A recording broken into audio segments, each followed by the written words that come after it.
Hey guys, welcome to a brand new video to the channel. So yesterday, Jagex have done a little bit of a future update post on the brand new digsite coming to the game, the Moonrise digsite.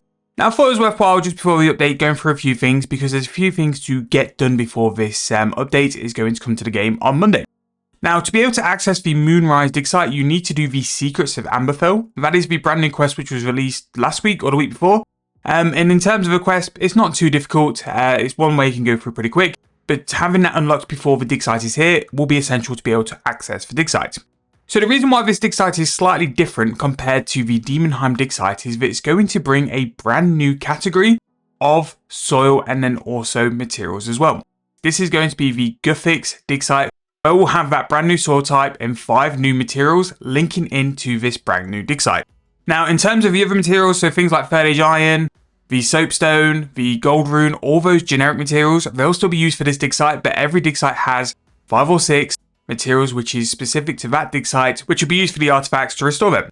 So this could be a really good way to make some money for probably a couple of weeks to start with. Brand new materials means that there's going to be demand on people who want to go and complete the artifacts, unlock the brand new relics, so it could be a really good time to go in AFK because archaeology is heavily AFK. Sit it here, complete the sets and logs, and then also collect all the extra materials as well.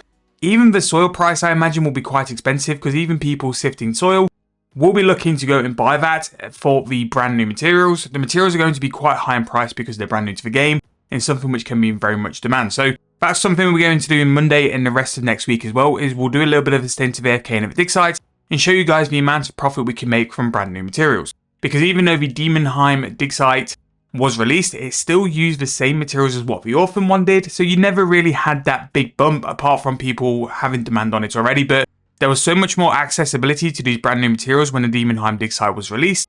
It won't see the kind of speculation and the volatility in price of which these Guthix materials will do. So in terms of that, we're going to have 5 new materials and a new soul type, 15 new artifacts across 2 collections, 5 new mysteries. We also have some new rewards, a brand new relic power, which we'll look down a little bit further on, a necromancy ritual ring, a cosmetic pet, and then a base material which is going to be increased by 5 for the storage, which I'm always a believer of. That's one thing they kind of got wrong with archaeology. There's not many things they got wrong with archaeology.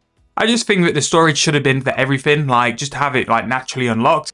There's enough rewards in archaeology where you didn't need the material storage to be a thing, but you know, that is it. So in terms of the area looks incredible from the screenshot already. Really nice. I do think everything they've done in Haven Hive kind of mirrors what they're trying to do in terms of all the graphical reworks, and it really does look like an incredible area. And this looks like very like ruins, tombs, that kind of sort of feel, which may unlock more and more things as we go on. Because again, the Guthix stuff, yes, we kind of finished a lot of it in quests before this, but there still could be stuff which is left to be uncovered, and brand new area expansions could lead to that as well. And don't forget, we do have Haven Hive Part 2 coming towards the end of the year, where that should be much more higher leveled. There's some higher level monsters as well to go and kill, or bosses, which will contribute to this. And maybe like this digsite is the first part of unlocking that kind of thing. It's nice when you put lore behind the digsites because I think there's things which are sort of like hidden in time and can unlock these kind of things as well. So on the cliffs above Amberfell's forest stands Moonrise, an ancient first age temple watched over by divine guardian. So this seems to be the pet they've mentioned as well, which is really nice. It's a really cool looking pet, and it's kind of got like the effect of the necromancy pet by the look of it. Maybe it's got like some like particles and trails and stuff like that. I'm a big fan of like well-designed pets, so that would be something to go and hunt after as well. So to get in, like we've mentioned before, the Secrets of Amberfell is needed. In terms of levels, the first digsite is going to be level 52 to 75 for the temple exterior. And then to get inside, the temple interior is going to be 82 to 88. So not massive in terms of the requirements for archaeology or being an archaeology set. But there's always like ideas that there could be a further discovery with batch 2 later on, which will go past level 100 and maybe go from there as well. So in terms of the rewards, we're going to have a new relic, which is going to be Hungry Like the Wolf. Originally, when I sort of like looked at this, I wasn't too impressed. But once I've thought about it and sort of read it again, it is quite good. Now this kind of goes along with the expensive spices which you unlock from the Let 'em Eat Pie quest. It's going to make any food you eat heal you by 100 more, but that's not really the important thing. What it's going to do as well is take away any adrenaline penalties while eating food, and especially for the mid-levels, and to be fair, in certain high-level situations, the adrenaline you lose from food can cause like delays in like your kill time. it can cause you issues. So to have that could be definitely worth it. Do I think it's going to be a high level relic? No, not quite, but definitely for those people who are just trying to like get into PVM, learn, that could be a really useful relic, because a lot of people will still learn by having a yak or a tortoise full of food, which they'll look to eat while trying to learn the boss as well. So that could be a very useful thing as well. And by spamming food, it means that they've still got adrenaline to work around what they need to do as well.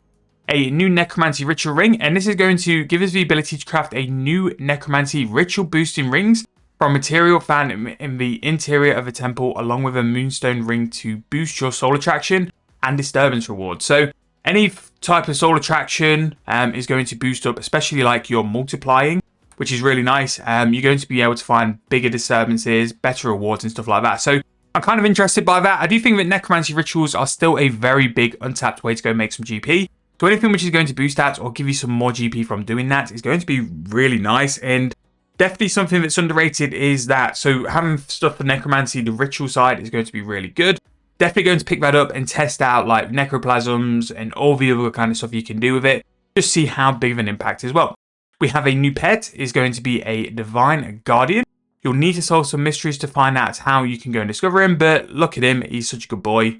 Big fan of that. Like I said before, I've really liked how they've styled this. It's very much what you would expect from this kind of area and this kind of skill as well. So that's really, really good. And then we've got some more mysteries. So mysteries are the kind of thing they can hide things into, like lore and some other stuff as well. So it'd be nice to go and try and do those mysteries as early as possible to see if that's going to get anything. But in terms of this, pretty happy. Like, it looks to be a great area. In terms of like the content I like to produce, you know, the money makers, the AFK money makers, it's going to be a great thing to jump into, because those Guthics materials are going to be pretty big, and I imagine going to be a decent amount of GP. And with archaeology as well, it's a full 15-minute AFK. So if I need to edit, if I want to play over accounts, this is probably going to be something I'm going to AFK for like 2 weeks, while the money's still good, and then afterwards we can move out and do some other stuff as well. But I'm the biggest fan of archaeology. Archaeology is probably for me a top 5 skill, like just with how chill it is, how AFK it is. Once you've got that auto screener, even though now you can have the antelopes as well, the antelopes are very good, and the Grace of the Elves, it's just so nice to have that full 15-minute AFK time. It's such a chill skill, and to see that they're continuing to add more and more things to it is really nice. With area expansions as well, archaeology is just a perfect skill to like just fit a dig site in, and for you to go and discover things with it as well. But I think with this as well, what they've done a couple of times is had like hidden little rewards, and I think with things like mysteries and with it being a brand new dig site, that could be something really big for it as well. But what I'm interested in is what your thoughts are of it. Again, we're kind of a lower to mid-level dig site. I had hoped there would have been some high stuff, but again, the Demonheim one, you had some really high stuff. Obviously, things like the Hypno one and stuff came from that. There's no mention of stuff like this, but who knows, there might be something tied in with it as well. But if you are enjoying the video, please make sure to leave me a like on the video, subscribe to the channel, let me know your opinions. What do you guys think to this? Are you excited for it? I'm going to feel like I'm going to really enjoy this, so really much looking forward to it as well. But make sure to hit that subscription button, because we'll be doing all of the content on Monday. But as a final warning, just make sure to be doing the Secrets of Amberfell if you haven't done it already. I haven't done it on the main account, so it's something I'm going to go and do. You do need that to be able to access the dig site. But thank you guys so much for watching. Really hope you enjoyed. Market Watch will be out later today as always, and enjoy your weekend. Thank you guys so much for watching. I'll see you guys later on in the next video.